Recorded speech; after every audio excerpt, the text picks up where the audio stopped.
Querido Deus, eterno Pai, muito obrigado, Senhor, pela oportunidade de estarmos mais uma vez em Tua casa. Obrigado porque, apesar das tentações do inimigo, através da Tua ajuda, do Teu poder, tomamos a decisão correta e viemos à Tua casa. Que o Senhor possa sempre colocar esse sentimento, esse desejo em nossos corações, o desejo de Te adorar em Teu santo lugar, junto com os nossos irmãos.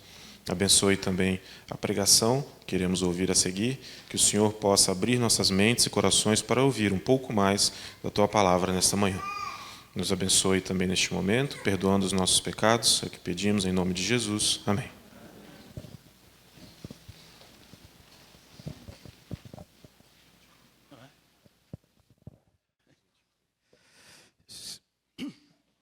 Bom dia, igreja. Um feliz sábado para todos, para você que está acompanhando através da transmissão do Adventistas do Manteiga, o culto dessa manhã. Deus abençoe você grandemente. Queridos, que alegria poder estar na presença de Deus, rever amigos como Ademar, Nita, cadê a Nita? Está lá atrás. A família, né? A Jéssica, a Aline, todo mundo. Deus abençoe vocês. Doni fazendo um grande trabalho aí na mídia da igreja. Então, querida igreja do Manteiga, vamos apoiar esse trabalho. Vamos chegar junto, não é, para que melhore mais ainda a transmissão, a pregação do Evangelho aqui através da transmissão do culto da igreja. Hoje eu quero falar para vocês um tema que tem chamado muita atenção. Eu parei para estudar um pouquinho, em meio a muitas atividades dessa semana. Em Atos, abra a Bíblia, por favor. Atos, capítulo 10.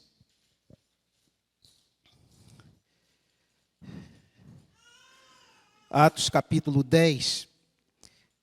Nós vamos analisar brevemente aqui o capítulo 10 e o capítulo 11 do livro de Atos.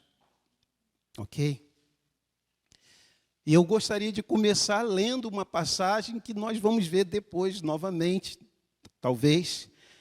Atos, capítulo 10, versículo 33, olha só. Atos, capítulo 10, versículo 33.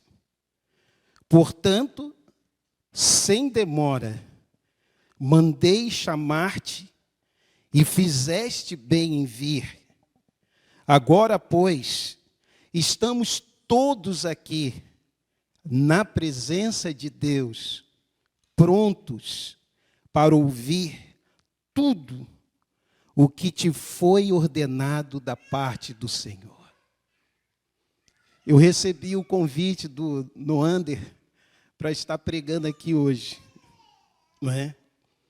E é interessante que eu, pensando em pregar sobre esse tema de Atos 10, e essa passagem, né? Estou aqui, estamos aqui, prontos para ouvir tudo que o Senhor nos disser, tudo. E eu orei a Deus, nós oramos a Deus para que o Espírito Santo viesse sobre essa igreja, desde que eu recebi o convite para pregar aqui hoje, que eu não esperava receber, mas aqui estou. Não é? Nem sabia que eu ia estar aqui hoje, não é? E estamos aqui na presença de Deus, prontos para ouvir tudo que te foi ordenado da parte do Senhor. E eu espero que vocês tenham sido preparados para ouvir o que vocês vão ouvir a partir de agora. Deixa eu começar a contextualizar aqui a história.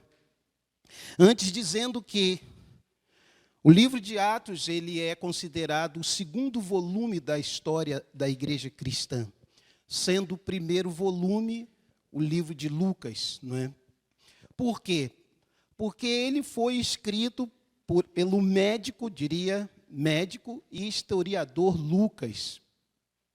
E ele é muito assim, detalhista. Lucas é extraordinário.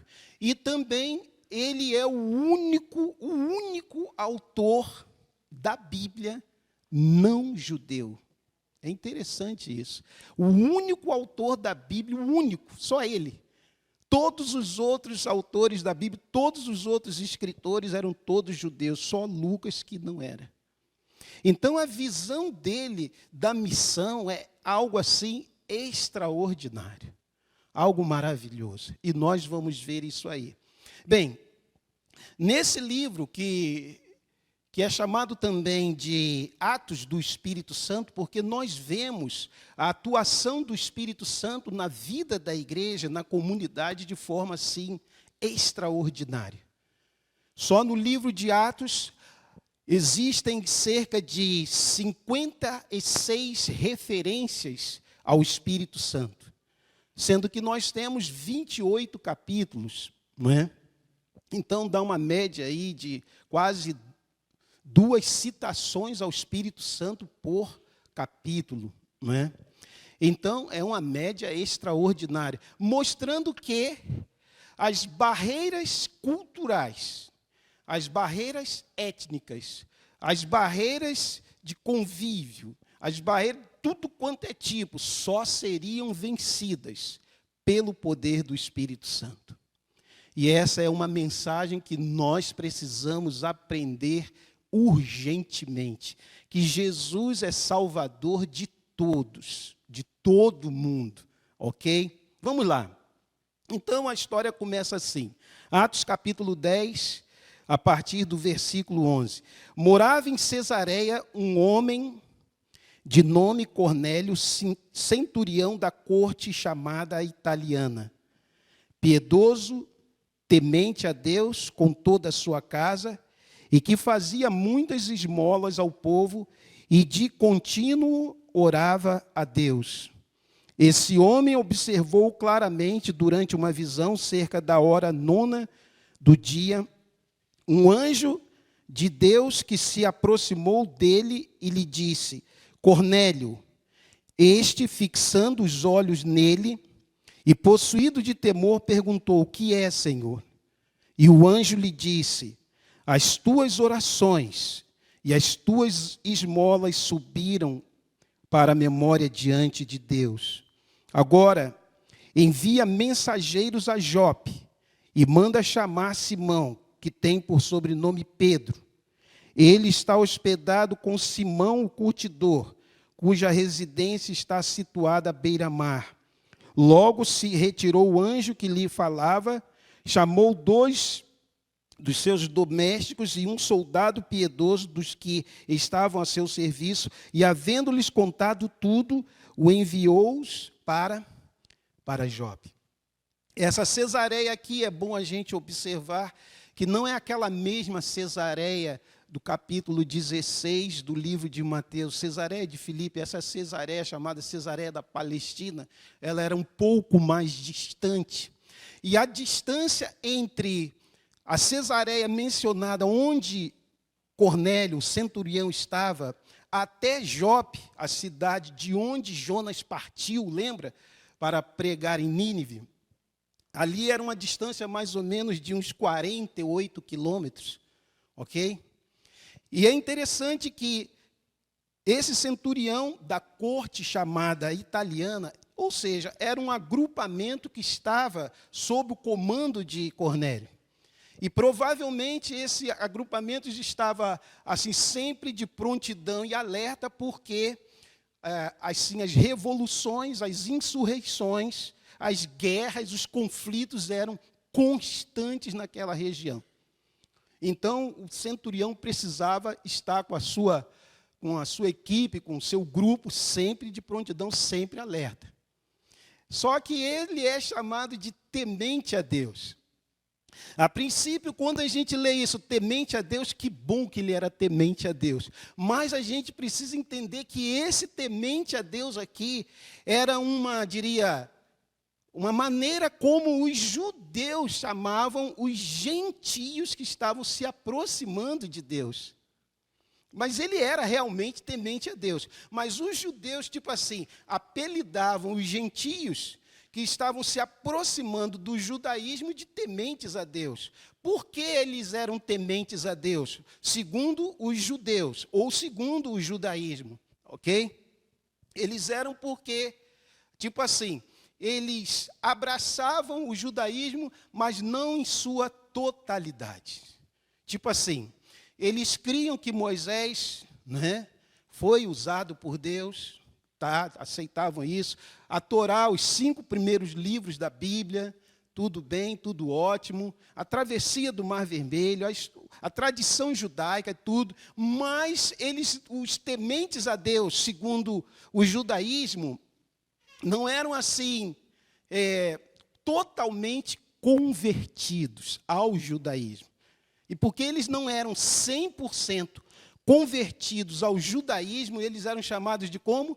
Tementes a Deus. Eles, por exemplo, eles tinham problemas em relação à observância do sábado. Os tementes a Deus, por exemplo, não aceitavam a circuncisão. Entende? Mas eles eram chamados de tementes a Deus porque eles se tornaram amigos do povo, ou amigos da nação. É interessante essa explicação, mesmo porque Cornélio não era exatamente o que aquelas pessoas diziam sobre ele, ou o que o judaísmo dizia sobre ele. É interessante a gente observar isso aí. E é interessante também ver que ele era um homem de oração. Ele era assim, só um simpatizante do judaísmo. Ele era um homem que estava buscando a Deus mesmo. E aí diz a Bíblia, né, Atos capítulo 10, verso 4, no final, Atos capítulo 10, verso 4, as tuas orações, as tuas esmolas subiram para a memória diante de Deus. É interessante que Apocalipse capítulo 5, verso 8, e capítulo 8, verso 3 e 4, falam que a fumaça, lembram? Um simbolismo das orações, a fumaça, né? Vamos ler lá. Ela sobe para Deus. Essa fumaça é um símbolo das orações dos santos. Vamos ler ali rapidinho Apocalipse capítulo 5, verso 8. Segura a Bíblia aí em Atos capítulo 10.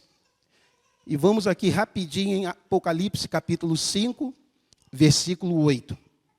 E diz assim, Apocalipse capítulo 5, versículo 8.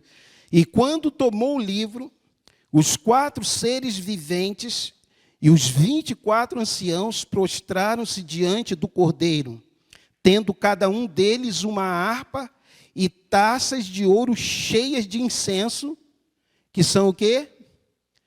As orações dos santos. As orações dos santos. Louvado seja Deus por isso. E aqui, você vê que as orações de Cornélio subiram para a memória diante de Deus. Quão bom é orar. Que maravilhoso é poder falar com Deus em oração. Que você a cada dia possa dedicar um tempo especial de manhã, à tarde e à noite para falar com Deus. Não pensa só naquela oração rapidinho de 1 minuto, 2 e tal. Não, eu estou falando de passar tempo com Deus em oração. Eu estou falando disso, ok? Pastor, às vezes me perguntam assim, quanto tempo você passa em oração? Eu falo para eles, às vezes eu passo uns 30 minutos, 40 minutos, 50 minutos, às vezes eu passo 1 hora, 1h30 e tal. Mas, pastor, como é que você consegue orar tanto assim? Aí eu falo assim, eu oro por vocês. E por isso a minha oração se torna mais longa, porque eu estou citando o nome de cada um de vocês nas minhas orações. Muitas vezes eu faço assim. E como é que você consegue lembrar o nome das pessoas? É porque eu oro citando o nome das pessoas. Por exemplo, eu oro por Geisla, Isaías, Ágata, Fernanda e Azaf. Pastor, quem são essas pessoas? É uma família que eu estou orando para que eles se convertam. Não é? E são vários assim, vários. Aí vocês me perguntam, e Deus tem ouvido? Tem ouvido. Graças a Deus, nos últimos anos, mesmo aí faltando 2 anos e meio para terminar o nosso ministério, né? Deus tem nos dado a graça de batizar dezenas de pessoas todos os anos. Entende? Então, as nossas orações têm um lugar especialíssimo em nossa vida, como cristãos, ok? E Cornélio parece que entendia bem isso. Louvado seja Deus. Versículo 9 agora, a partir do verso 9. No dia seguinte, indo eles de caminho, estando já perto da cidade, quer dizer, Cornélio enviou os soldados, né, uma parte da guarnição, para ir lá ao encontro de quem? De Simão Pedro. Ele estava em Cesareia, Cornélio estava em Cesareia e Pedro estava onde? Em Jope, na casa do xará dele, do Simão, o curtidor. Que eu não sei se o pastor Ademar teve essa oportunidade de visitar a casa de Simão, né?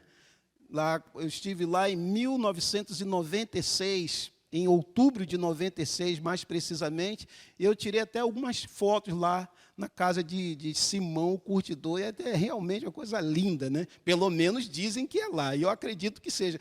À beira-mar, assim, a coisa mais maravilhosa. Eu tirei a foto, assim, mostrando assim, a casa Simão, o curtidor, conforme está aqui no livro de Atos. E aí, Pedro estava hospedado na casa desse homem. Cornélio envia parte das pessoas que estavam sob o seu comando para que falassem com Pedro. Só que naquele momento, versículo 10, Atos 10, 10, estando com fome, quis comer, mas enquanto lhe preparavam a comida, sobreveio-lhe um êxtase. Então viu o céu aberto e descendo um objeto como se fosse um grande lençol, o qual era baixado à terra pelas quatro pontas, contendo toda espécie, toda sorte de quadrúpedes, répteis da terra e aves do céu.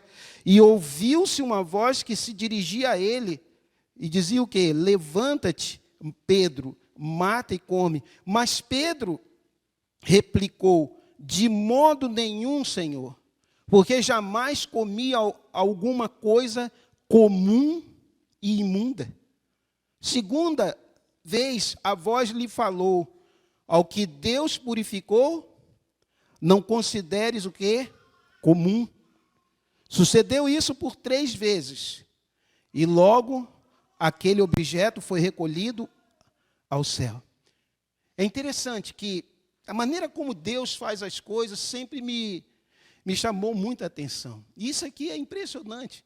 Enquanto os homens estavam a caminho da casa de Simão, né, que já haviam sido orientados por Cornélio, que tinha tido a visão do anjo, então Cornélio manda os homens irem para a casa de Simão em Jope, e agora Deus, claro, sabe todas as coisas. Pedro estava lá na casa do Simão, e aí os homens se dirigem para lá, e o que Deus faz com Pedro? Dá uma visão a Pedro lá. Vai chegar uns homens aí, você recebe cada um deles. Mas dá uma visão interessante, impressionante, a visão do lençol zoológico de Atos 10, é interessante, porque o lençol abaixa, tipo um lençol, né? Era tipo um lençol, porque acho que não existe um lençol tão grande que caiba tanto animal assim, não é? Mas aí Pedro tem a visão do lençol e o anjo, a voz diz: está vendo aí esses quadrúpedes, répteis, aves de não sei o que lá, tal, levanta-te, mata e come. Veja que a visão é dada num contexto de fome. Mas não é sobre fome, e não é sobre alimento, sobre comer ou não comer, que a visão está tratando. Essa é a questão. Esse é o ponto principal. Ok? Tanto é que Pedro diz, né, Atos 10, verso 14, porque jamais comi alguma coisa comum e imunda. Veja, comum e imunda. que seria uma coisa comum e imunda? Né? Bem, a gente poderia dizer que imunda se referia a Levítico 11, aquela lista de alimentos que a gente pode comer ou não pode comer. Mas e o comum? Fica onde, pastor, nessa história? Comum e imunda. Eu vou explicar para vocês. O comum se daria pelo fato de que, cerimonialmente, aquele alimento não era o quê? Recomendado. E aí os judeus chamavam aquilo de quê? De comum. Tudo para eles que não era cerimonialmente recomendado, ou que passasse pelas mãos dos sacerdotes, ou dos sumos sacerdotes, ou de quem estivesse na liderança lá, era o quê? Comum. Ok? Então, comum era o que, diria assim, o que não foi abençoado pelas mãos deles. Era comum. Comum e imundo. Eu nunca comi coisa comum, disse Pedro, e imunda. Como é que eu vou matar agora? Eu vou fazer isso. Mas, como eu disse, a visão, a lição não se tratava disso aí. Vamos continuar analisando aqui a história. É interessante que sucedeu isso por 3 vezes. Atos capítulo 10, verso 16. E logo aquele objeto foi recolhido ao céu. Ok? Lembra que Jesus disse para Pedro, lá no final do Evangelho de São João capítulo 21, verso 15 a 17, lembra? O que Jesus recomendou a Pedro? 3 vezes. O que era para Pedro fazer? Apacenta, Pedro, as minhas ovelhas. Né? E agora aqui 3 vezes de novo, né, Deus repete a visão para Pedro. Parece que Pedro era um pouco assim, né? Assim, tardio em aprender, mas Deus pacientemente vai ensinando para Pedro. Porque Pedro era judeu de nascença, ele era, assim, por cultura e nascimento, ele era, assim, um judeu mesmo, que não gostava de gentios ou de pessoas de outras nações. Além de não gostar, existiam, já na época de Cristo, muitos preconceitos. Vocês se lembram? Quando a mulher samaritana, quando Jesus teve o encontro com a mulher samaritana, vocês se lembram o que a mulher perguntou para Jesus? O que ela perguntou mesmo? Como sendo tu, judeu, se dirige a mim, que sou mulher o quê? Samaritana. Quer dizer, existia-se uma barreira assim, mas extremamente grande, intransponível, humanamente falando. E o Talmud, que era um documento judeu do 2º, do 3º século por ali, ele era dividido em 2 partes. A primeira parte chamada de Mishnah, tá? E a segunda parte, Gemara, ou Gemara, como queiram. E essa primeira parte dizia assim, a casa, assim mesmo, a casa dos gentios é imunda. Como é que eles diziam? A casa dos gentios, que eram pessoas de outras nacionalidades, era o quê? Imunda. Não é? Olha só. Então, não era fácil. E Pedro tinha que vencer esse preconceito. Vencer, isso se chama preconceito. Preconceito. Isso se tornou um preconceito, uma barreira tremenda para a pregação do Evangelho. Tremenda, tremenda, tremenda. Tanto é que os, assim, estudiosos da Bíblia, os teólogos dizem que ali se deu uma das crises da Igreja Apostólica, a crise missiológica ou a crise da missão, por causa disso. Porque os judeus, presta atenção nisso, os judeus eles transformaram a eleição em favoritismo. Tá? Eles transformaram a singularidade em etnocentrismo. E transformaram a universalidade em tradicionalismo religioso ou nacionalista. É isso que eles fizeram. Então, com uma coisa tão boa que Deus fez, eles conseguiram transformar tudo em coisa o quê? Ruim. Porque eles não se apegaram ao assim diz o Senhor. Quando Deus deu a promessa ou a eleição, ele fez a promessa a Abraão, não era só para os judeus aquelas bênçãos. A Bíblia diz o quê? Em ti será bendito só o povo de Israel, é isso que a Bíblia diz? O que a Bíblia diz? Em ti serão benditas todas as nações. E todas as nações incluía o Brasil, por exemplo, a Alemanha, França, todos, entende? E Paulo deixou isso bem claro em Gálatas capítulo 3, verso 28 e 29, que os da fé é que são filhos de Abraão. Os da fé é que são o quê? Filhos de Abraão. Gálatas capítulo 3, verso 28 e verso 29. Os da fé é que são filhos de Abraão. Não é porque você é filho de pastor que você já é um filho de Abraão. Não, os da fé, se você tiver fé, se você for obediente à palavra de Deus, não é por causa da sua família, porque você nasceu na igreja do Manteiga, não pense assim. É os da fé, ou são os da fé, é que são filhos de quê? De quem? De Abraão, ok? Isso precisa ficar bem claro para a gente entender bem esse tema. Versículo 17, enquanto Pedro estava perplexo, versículo 17, sobre qual seria o significado da visão, eis que os homens enviados da parte de Cornélio, tendo perguntado pela casa de Simão, pararam junto à porta.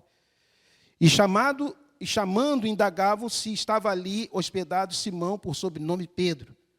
E enquanto meditava sobre acerca da visão, disse-lhe o Espírito Santo, estão aí 2 homens que te procuram.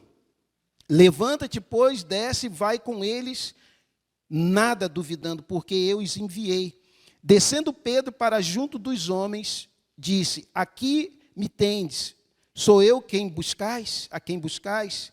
Aqui vieste. E então disseram, o centurião Cornélio, homem reto e temente a Deus, tendo bom testemunho de toda a nação judaica, foi instruído por um anjo, um santo anjo, para chamar-te à sua casa e ouvir as tuas palavras. Primeiro, Pedro teve um êxtase por causa da visão. Ok?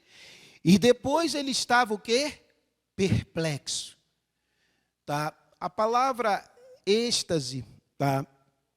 E a palavra perplexo revela que a mente de Pedro, por um momento, se deslocou ou se desviou da normalidade. Ok? É como se ele tivesse ficado assim, sem saber o que pensar. E realmente a Bíblia diz que ele estava tentando entender o que significava o quê?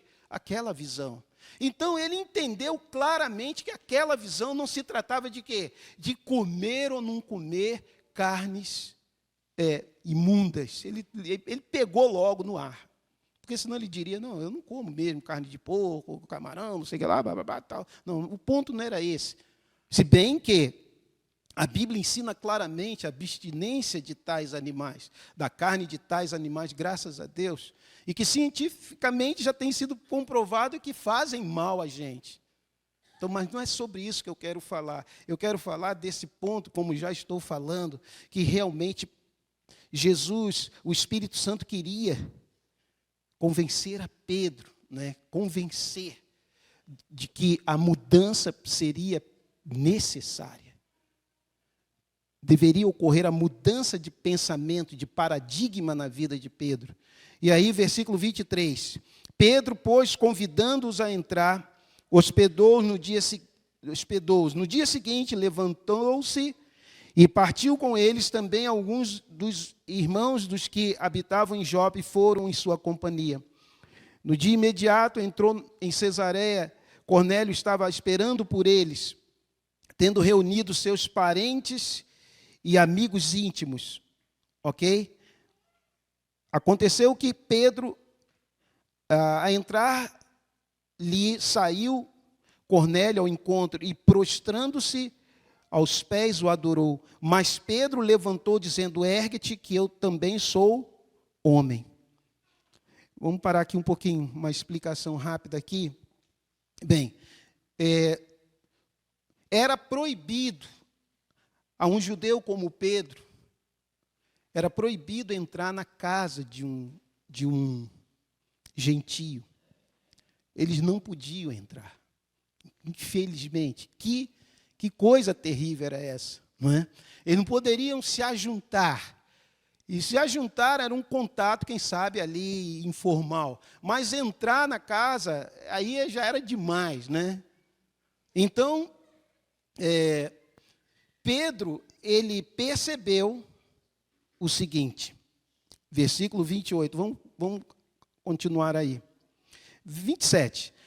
Falando com ele, entrou, encontrando muitos ali reunidos, a quem se dirigiu dizendo: vós bem sabeis que é o quê? Proibido a um judeu ajuntar-se, ou mesmo aproximar-se de alguém de outra raça. Mas Deus me demonstrou que a nenhum homem considerasse o quê? Comum ou imundo.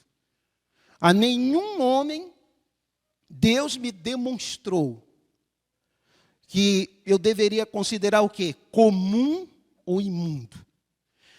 Existe, querida igreja do Manteiga, uma diferença entre mostrar e demonstrar. Ok? Percebeu? Existe uma diferença entre mostrar e demonstrar. Aqui está dito que mostrou ou demonstrou? Demonstrou. O que é mostrar?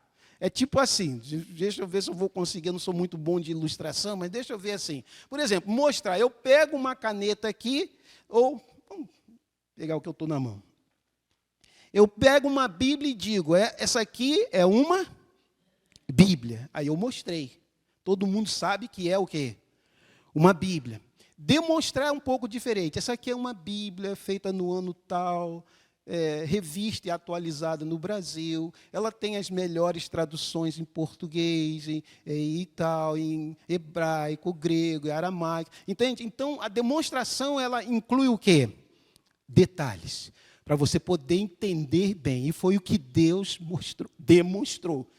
Pedro, eu estou dizendo isso para você entender bem, tá? Para não ficar dúvida na sua cabeça, ok? Deus me demonstrou que o quê? A nenhum homem considerasse o quê?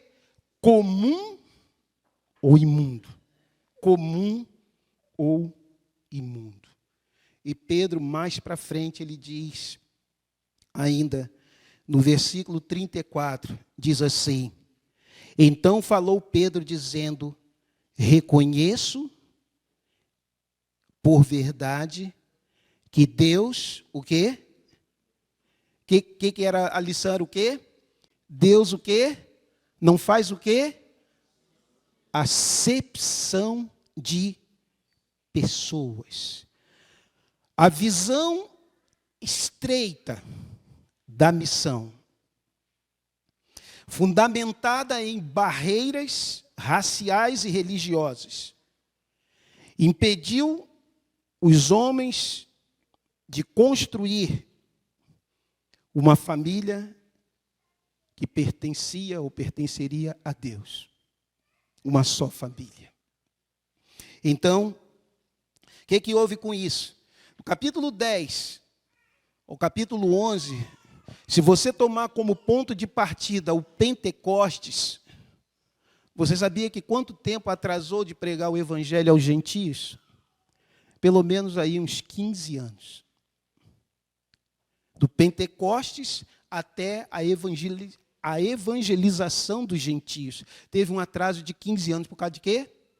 Barreiras raciais, barreiras culturais, barreiras não sei o que lá, barreiras não sei o que.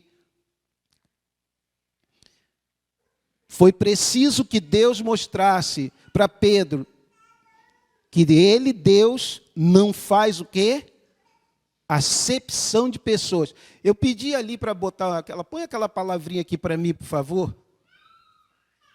Eu pedi para ele colocar ali essa palavra aí, né? Pô, mas que palavra grande e feia, né? É verdade. Essa palavra prosopolêmpetes, palavra grega, que está aqui nessa passagem que eu acabei de ler com vocês agora. Que palavra é essa em português? É a palavra acepção. Deus não faz o quê? Prosopolêmpetes.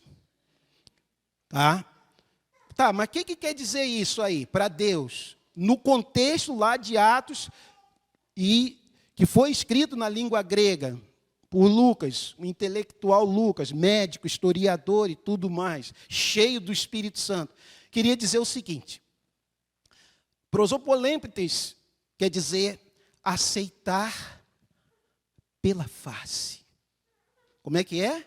Aceitar pela face. Aceitar pela face. É interessante isso. Tá? Ou alguém que recebe a face. E isso aponta para a distinção injusta entre as pessoas. Deus não faz acepção de pessoas com base, diria, na quantidade de melanina na pessoa, na pele da pessoa. O que é melanina? É o pigmento que dá cor à pele das pessoas. Quer dizer, a gente recebe as pessoas pela face, pela aparência, pela cara, né? Mas a gente rejeita o coração. Não importa. E muitos já têm se dado muito mal por causa disso. Por causa exatamente disso. Parece que a gente é seletivo. E Deus não deseja que a gente seja seletivo. Deus deseja que a gente seja canal de salvação. É isso que Deus deseja que a gente seja. Por isso, querida igreja do Manteiga, por isso que eu perguntei no início, né, lemos aqui, estamos prontos para ouvir tudo que te foi ordenado da parte do Senhor. É isso que eu tenho que dizer. Sejamos pessoas pelas quais as pessoas, serão alcançadas pela poderosa e amorosa mão de Jesus, pelo poder do Espírito Santo em nossa vida. A igreja do Manteiga precisa continuar avançando, crescendo na missão. Avançando, crescendo na missão. À medida que barreiras, não é, culturais, barreiras étnicas, barreiras, sei lá o quê, não é, preconceituosas, vão sendo o quê? Derrubadas. Vocês acham que foi fácil para Pedro vencer aquela coisa? Não foi. Não foi. Teve até uma ocasião em que ele dissimulou. Quando era com os da circuncisão, ele, beleza, tal, top, show de bola, papapá, aquela coisa toda. Aí quando chegava, né, ele fazia aquela média com os da circuncisão. Aí quando eram os gentios, não, tal, pá. Aí quer dizer, uma hora ele estava bem com um grupo, outra hora ele estava bem com outro. Aí Paulo percebeu essa atitude dele, assim, meio que parecendo firme como azeitona em boca de banguela, né? Aí Paulo chamou a atenção dele: você fica dissimulando. E repreendeu Pedro com a cara dura. E nós, querida igreja do Manteiga, A nossa palavra deve ser sim, sim, e o quê? Não, não. O que passar disso é de quem? É do maligno mesmo, não é de outro. Então, Deus, me ajuda a ser sempre sincero para contigo. Me ajuda a ser um canal de suas bênçãos. Mas vamos avançar para a gente terminar. Aí, por exemplo, versículo 38, como Deus ungiu a Jesus de Nazaré com o Espírito Santo e com o poder, o qual andou por toda parte fazendo bem e curando a todos os oprimidos do diabo, porque Deus era com ele. E nós somos testemunhas de tudo o que ele fez na terra dos judeus, em Jerusalém, ao qual também tiraram a vida pendurando no madeiro. A este Deus ressuscitou Deus no terceiro dia e concedeu que fosse manifesto. Então, Pedro está dizendo que aquela grande salvação operada por Jesus é para mim e para você também. Essa salvação está à sua disposição. A Bíblia diz claramente que Deus ressuscitou a Jesus. Fazia parte, deixa eu dizer aqui tecnicamente, do querigma da Igreja Apostólica. Pastor, o que quer dizer esse querigma? Querigma eram os principais ensinamentos da igreja. E esse estava no centro. Qual o ensinamento? Que Jesus o quê? Ressuscitou. E que se tornou o quê? Salvador de todos aqueles que o invocam, que o aceitam como Senhor e Salvador, todos, de todas as nações, de todas as etnias, de todos os grupos, seja lá de todas as cores. Ok? Graças a Deus, que Deus ama a todos indistintamente. Versículo 44, ainda Pedro falava estas coisas. Que coisas? Não é que Deus que Jesus foi constituído por Deus como juiz, como salvador, como guia, como orientador, como luz para os gentios.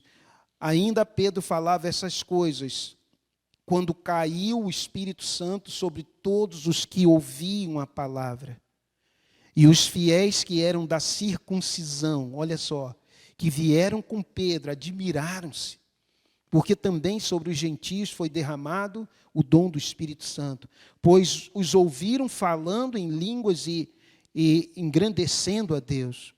Então perguntou Pedro, porventura pode alguém recusar a água para que não sejam batizados estes, que, assim como nós, receberam o Espírito Santo? E ordenou que fossem batizados em nome de Jesus Cristo, ou pela autoridade de Jesus Cristo. Então lhe pediram que permanecesse com eles por alguns dias.